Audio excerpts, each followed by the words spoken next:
Amen. We'll begin reading in verse 7. I was watching Brother Bumpus over here on the guitar. He's kind of playing the guitar and the drum.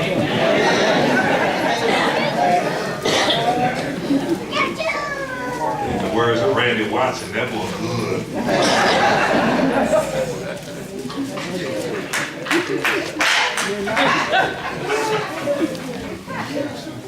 All right, Luke chapter 24.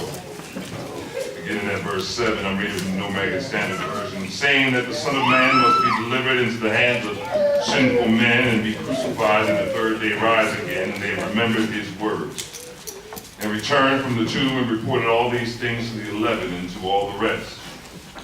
Now they were Mary Magdalene, and Joanna, and Mary, the mother of James. Also the other women with them were telling these things to the apostles.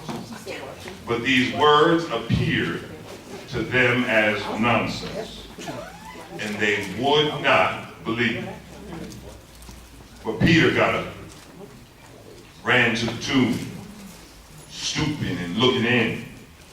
He saw the linen wrappings only, and he went away to his home marveling at what had happened. Thus ends the reading of our text today. For the next few moments, friends, I will share with you from the subject, tell me something good. Tell me something. Good. Y'all listen to Shaka Khan too. Tell me something good. It's good to see Brother Willie the Shields, amen? Y'all encourage Brother Willie, amen?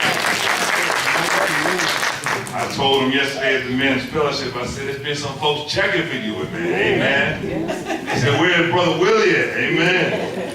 It's good to see you, brother. It's good to see you, and all of you. Everyone plays a role, a part in the local church, amen? Tell me something. There was a woman named Sarah. There's a woman named Sarah, and she lived in Germany during the time of the Holocaust, and she was trying to figure out how to save her family, how to bless her family, how to save all that was taking place even in the midst of the death and destruction. So she got word, Sister Karima, that if she traveled to a small town in the middle of Germany, she would be able to get the passports that she needed in order to get her family to safety.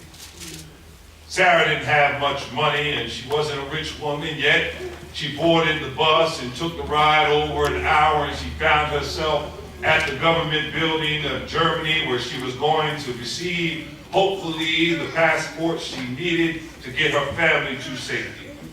Like many of us who take a trip and find ourselves traveling the highways and the byways, by the time she got to the office with such excitement in her heart, she came into a room that was full of other folks. It was hot, it was sweaty, and everyone there wanted the same thing. They all needed a passport in order to get to safety, for the Nazis were coming and their lives were in danger. There was one worker there at the table, and he was sitting there unbeknownst to all the folks that were gathering around, and they were sitting there with bated breath, hoping that he would see them and hoping that he would be the one to give them the passports they needed in order to get to safety. As they sat there not knowing what was going to happen, he looked up from his desk around 5 o'clock and said, there are no passports today. Y'all gonna have to come back tomorrow. Right. You can imagine what that feels like if you've ever waited in line for anything in your life and you get to the front of the line and realize that they no longer have any left. That's why folks camp out on the side of the road or in front of the store when a new pair of Jordans is set to be released. Well, they don't want to miss out. But Sarah needed these passports, for the lives of her family were at risk. So she scrummed up the money that she needed.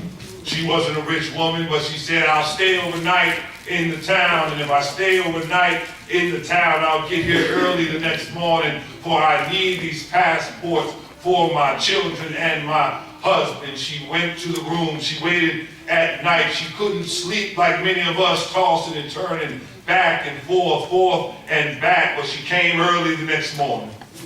She came early the next morning. It's amazing, Sister Janie. Everyone else had the same idea. If I get here early enough, then I will get the passport. But the man working there, he saw them coming in, but wouldn't say anything to them. 9 o'clock became 10 o'clock.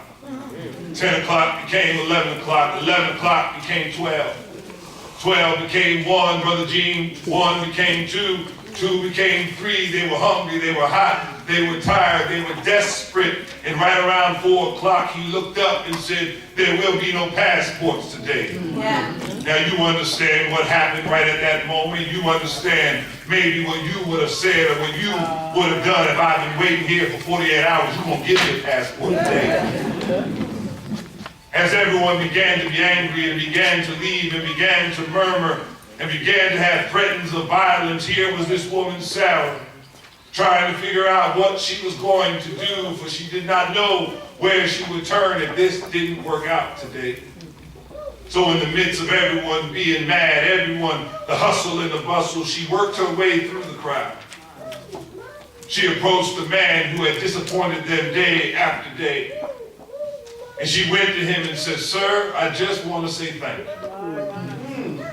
I just want to say thank you for taking the time to have us in your office for these last 2 days. Even though you could not get me a passport, I appreciate your professionalism. And this woman who had children at home who were going to be faced with the belly of the beast turned around and walked out the door.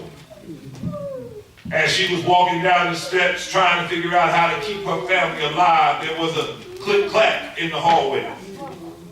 And it began to intensify as it got closer to her. She looked over her shoulder, and here was the man. Here was the man who had told everyone else that there were no passports today. Here was the man who was there and had disappointed all these people time after time. He tapped her on the shoulder and said, Mitch, I do have these passports that you can have, and you can have them and take them, and I hope it blesses your family. She fell down right there in that space, and she was crying, saying to herself, how did I get this good fortune? And she was able to realize in that moment that she took the time to tell the person something good.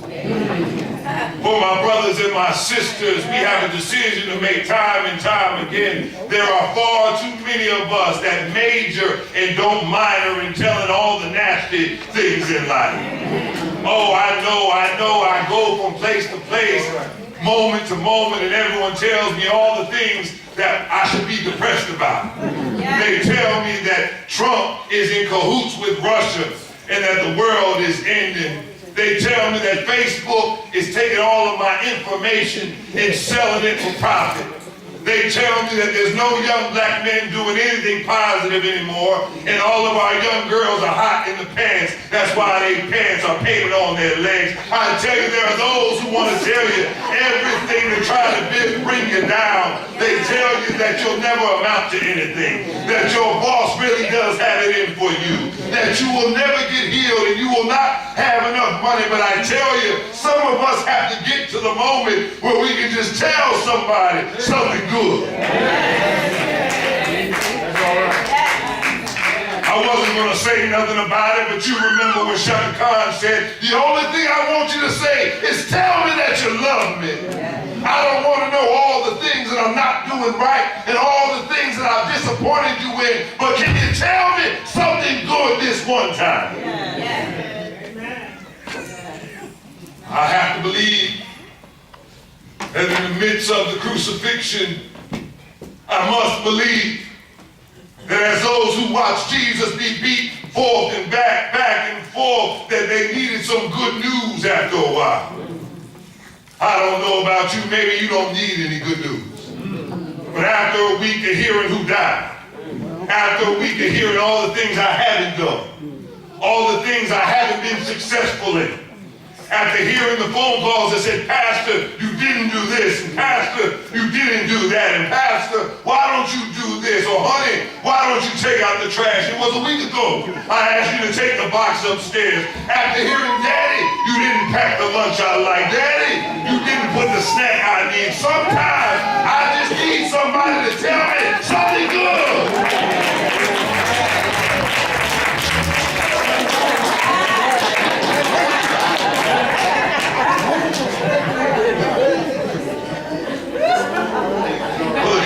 gospel tells you, the Mark gospel tells you that when Jesus was being crucified and after the crucifixion had taken place, the disciples had holed themselves up in Jerusalem, for they were scared for their lives. I have realized that one of the most dangerous animals are the animals that get backed into a corner. And they are fearful for what is going to happen. And because they are fearful, they lash out at whatever is in front of you. Some of y'all have been the brunt of some bad behavior from others, not because they are a bad person, but they're scared for themselves. And they didn't know what to do with what you were trying to get them to do. And so the best reality they could come to was, let me be as nasty as I want to be, because I realize that I'm fearful about life. But what happens is they forgot what God said, that I have not given you a spirit of fear. Is anyone that knows anything about that? I have not given you a spirit of fear, but I've given you a spirit of power, of love, a sound mind, and self-control. Some of us got to start saying those things a little bit longer. We got to start testifying a little bit stronger that says, even though I feel the fear coming on my back, I just take it on and say, God has not given me a spirit of fear, but he's given me a spirit of power. On May the 1st, I'm going to get this surgery that I told y'all about. I told the men yesterday, and they asked me about my shoulder, and they said, well, Pastor, when you going to get the surgery? I said, May the 1st, they're going to reattach my muscle to my bone, and May the 1st, they're going to put me to sleep, and May the 1st, I got to read all the fine print. But I tell you this, even on May the 1st, they said, well, Pastor, how are you going to make it on you got May the 1st, and they give you the surgery? They said you're not going to be able to hit the pulpit anymore. You got to keep your arms like this sometimes. I tell you, when you see me after May the 1st, and my arm is like this, just remember that I told you the Lord gave me 2 good arms. I hit it one for the Father. I hit it right for Jesus the Christ. I hit it 3 times for the Holy Spirit. God has not given me a spirit of fear, but a spirit of love, a sound mind, self-control. Now don't be calling the phone at the church saying, Pastor, you ought not to do it. I already have made up my mind. They were scared for their lives because their friend Jesus, their Savior Jesus, their Master Jesus, their teacher Jesus had been crucified. Well, we know how the story goes. You got Mary, you got Joanna, and you got Mary, the mother of James. And the Lucan account tells us that early on the first day of the week, they went to the tomb. And I think we talked about it on last Sunday. When they got to the tomb, they realized that the linens that Joseph of Arimathea had given Christ, Jesus had left them behind. And I think I told y'all last week, sometimes you got to leave some dead things behind. I think that might have resonated with someone on last Sunday, that you try to move into the newness that God has given you, yet you still are bringing some dead material behind you. Even as I was watching Animal Planet and I saw the snakes that it comes time for the new year, and you were able to watch them as they shed the skin, moving into the new season that God had given them. Some of us are trying to move into the new season, but we still got some old numbers in our phone. We got to erase some text to move into the way God would have it. The women went to the tomb, and they saw that the stone had been rolled away. They saw that Jesus had left some dead things behind. And here we see that they went and they told the good news. In between the resurrection of Christ that the women were able to see and the time that they went to the disciples, the church of God, the church of Jesus Christ, consisted of 3 people: Mary Magdalene, Joanna, and Mary, the mother of James. For you see, Romans chapter 10, verses 9 and 10 says that if you confess with your mouth that Jesus is Lord and believe in your heart that God raised him from the dead, you shall be saved. The only folks that believed that Jesus got out the grave was 3 women. And it's amazing to me as I look at the picture, the women believed that when they came to the men They said, no, this ain't true. Because when you go to tell good news, when you go to tell something good, there will be some who believe you. Just say, some will believe you. Some will believe you. You can go to someone and tell them, isn't it a beautiful day? And they will say, what's so beautiful about it? You can go to them and say, I'm so happy today. And they say, why are you so happy? You will say, the sky is so blue. It says, no, it looks brown to me. Some folks won't believe you when you go to tell them good news. But then some will. Look at the text. Let's look at verse 10. Now they were Mary Magdalene and Joanna and Mary the mother of James. Now here, this is the part. Also the other women, everyone say other women. Other women. With them were telling these things to the apostles. Some folks will believe you. And it's best you go to folks that are like you. Tell somebody, go to folks like you. We don't get the name of these other women. But we do know that when these three women went to share the good news of the resurrection with the other women, that these women said, I think I can get down with this. Praise the Lord. Some of y'all trying to share good news with the wrong folk. You want them to be happy for you, but they've already shown you that they major in being haters. You can't tell everybody your good news. You can't tell everyone your dreams and aspirations. But when you tell them, you are expecting them to give you a certain response. And when the response doesn't come, you are left crushed. Go to the folks that are like you. Now, what am I saying? I'm not saying don't ever tell a man anything, but you need to go to some folks that believe the same Jesus you believe. You need to go to the folks that believe in miracle working the way you believe in miracle working. Because if you go to someone and say, the Lord has healed my body, and they don't know anything about this Jesus of Christ, then they will look at you and say, it just might be luck. Well, I don't believe in luck. I believe that the God Almighty has allowed us to be blessed. What does the song say? Blessed in the city. We are blessed in the field. We are blessed when we come and when we go. We break down every stronghold. Sickness and poverty must cease. When the devil is defeated, we are. I don't believe in love. You can't tell everybody your good news. They're not going to know what to do with it. See, I learned a long time ago, don't ask certain people how the sermon was. They might tell you something you don't want to hear. Wait till Wednesday to talk to them. On Sunday, I need someone to build me up. Stroke my back a little bit. Say, Pastor, that was good. Hey. Some folks will believe you. That is what we see in the text. These other women, they were with them and telling these things to the apostles. But these words to them, everyone say to them. To them. The them in verse 11 are the disciples, are these apostles, the one who walked with Jesus, who talked with Jesus, those who realized that Jesus can do all these manner of things. When the three women who had brought along these other women went to tell the disciples that Jesus is alive,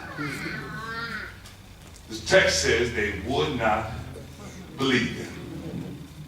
They would not believe him. Now mind you, Jesus had already told them time and time again, the Son of Man shall be in the earth for 3 days and 3 nights, and then he shall be risen from the dead. But yet when the women came, they would not believe. When you try to tell some folks good things, they won't believe you.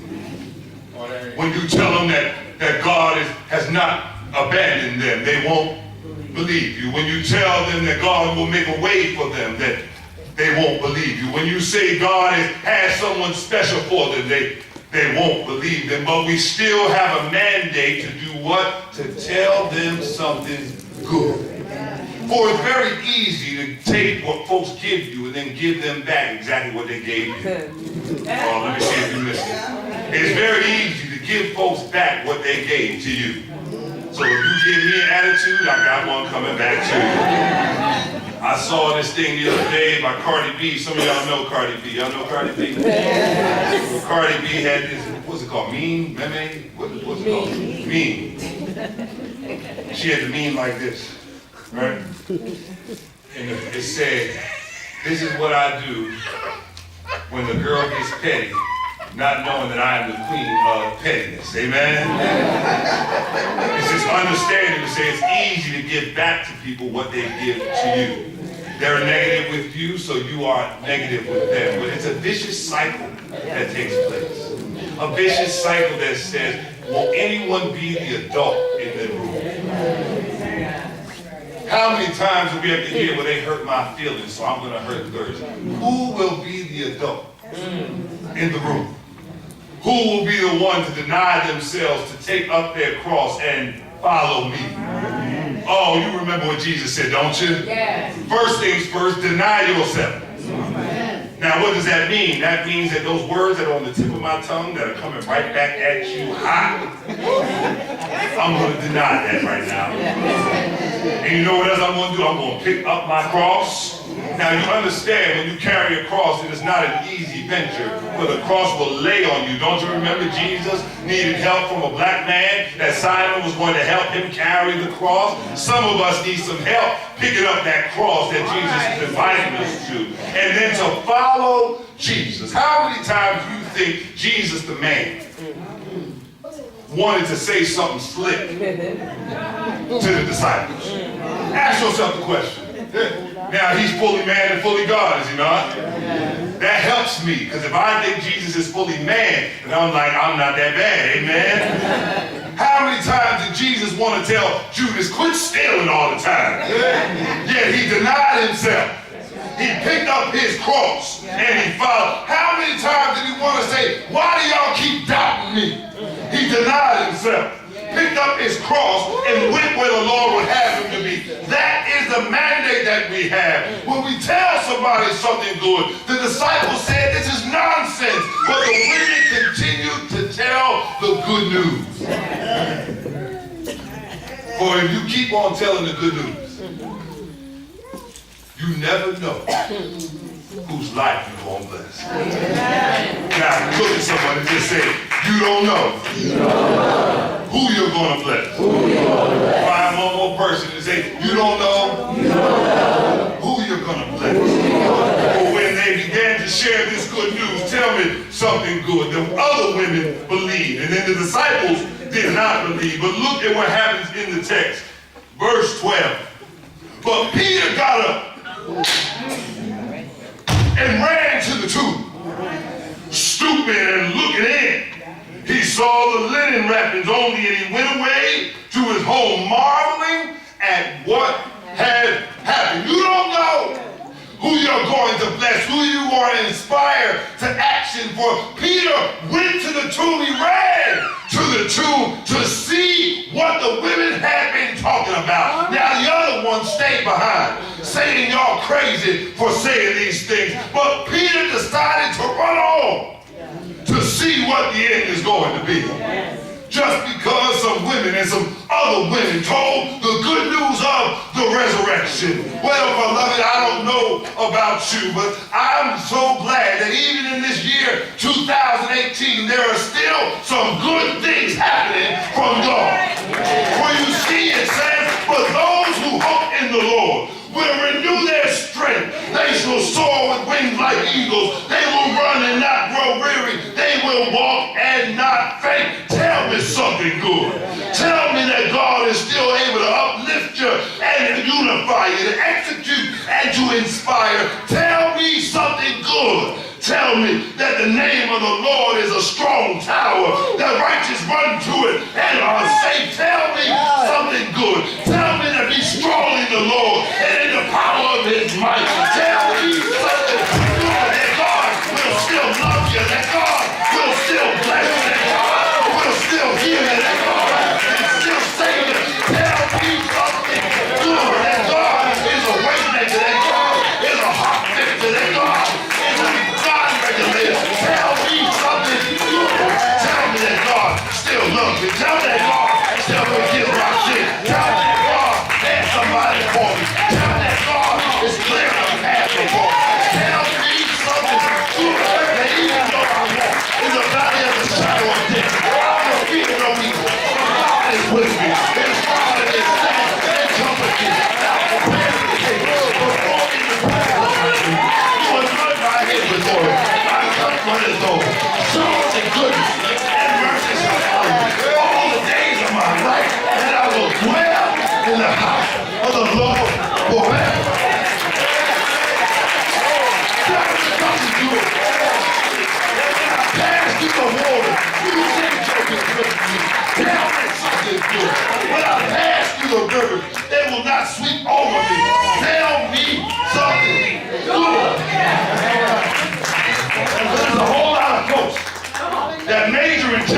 coming back. But I need to know that God can still do what God said He can do. Tell me something good. That 2018 will not be the end, for our lives go on into glory. Tell me something good that they can kill the body, but they can't kill the spirit. Tell me something. Tell me something good that God can do it over and over again. That the spirit can build you up over and over again.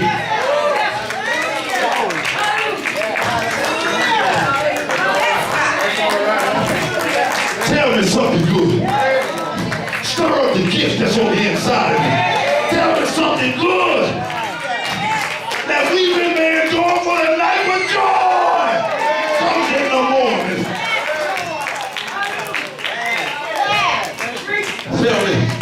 Tell me something good. What you meant for evil, God meant it for good. Tell me something good. That even though they stayed all camped around me, the Lord said He's still with me. Tell me something good. Some folks will believe, and some folks won't. But you don't know who the Lord is going to use you to bless. The text says that Peter ran to the grave. And it says, Sister Linda, that when he got to the grave, he looked around. And he realized that God is still doing what He said He's going to do. Let us stand to our feet.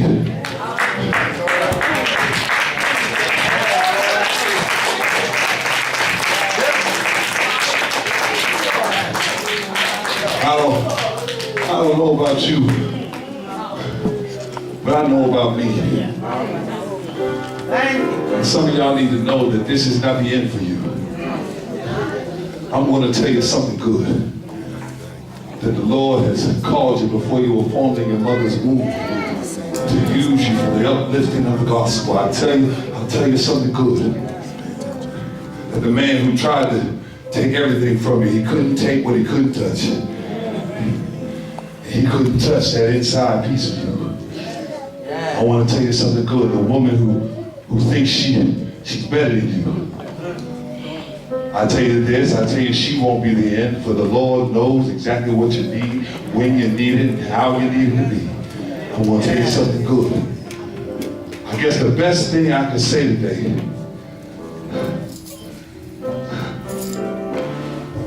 is that God still forgives sin. He still offers salvation. There's too many folks preaching this gospel of Jesus Christ, and when it's all said and done, they're trying to build something for themselves. I tell you this, I don't have nothing to do with that. Jesus and Jesus alone can welcome you into the family of God and forgive the sin that are scarlet, and He will make them white as snow. I'm going to tell this good news as long as the Lord lets me to preach it. As long as He lets me to breathe, I'm going to tell you the good news that there is no sin that He's going to put you out for. He's going to say, listen, come into the family. And you say, well, Pastor, I went here, I did this, I said this. And God says, though your sin might be scarlet, I will make them white as snow. Whosoever shall believe, let them come. If you've been trying to figure out how you're going to receive this grace of God, just come. Come right now today. If you want a good church to be a member of, I tell you, come on. There's good news. There's still churches that believe the Bible. I tell you this, it's good news. And there's still churches that believe that the power of God is given to save. I tell you, there's still good news. If you want someone to pray with you, I invite you to come. Come on down. Let's approach the throne of grace together. The doors of the church are open. Let the people sing. Hallelujah. Let's sing.